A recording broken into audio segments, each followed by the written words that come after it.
Martin, you're a loser. Everybody hates you. You've spent billions and trillions and yet 1% ka pa rin lang. And yet yung binabayaran mo na, yung sinisiraan mo ng bilyones, trilyones, most trusted, you're such a loser, Martin. Nobody loves you. You know what you need to do, Martin? You should go seek professional help because you are such a broken man. You're such a wounded man that you've been wounding our country. You need professional help. You bastard. Wala na ako nakitang pinaka-greedy, pinaka-kapal ng muka kesa yung Martin Romualdez na yan. Martin Romualdez, umiikot ang mundo. At pag umikot ulit, lagot ka sa akin. Actually, kahit ngayon, lagot ka sa akin. No, talaga. Magbabayad ka sa lahat ng ginawa mo, Martin. Ikaw na pinakasuklam-suklam na tao sa buong Pilipinas. Talaga, everybody hates you, Martin.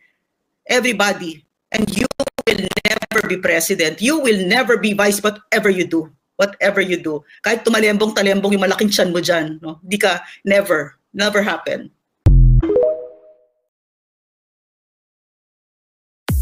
Come on, everybody.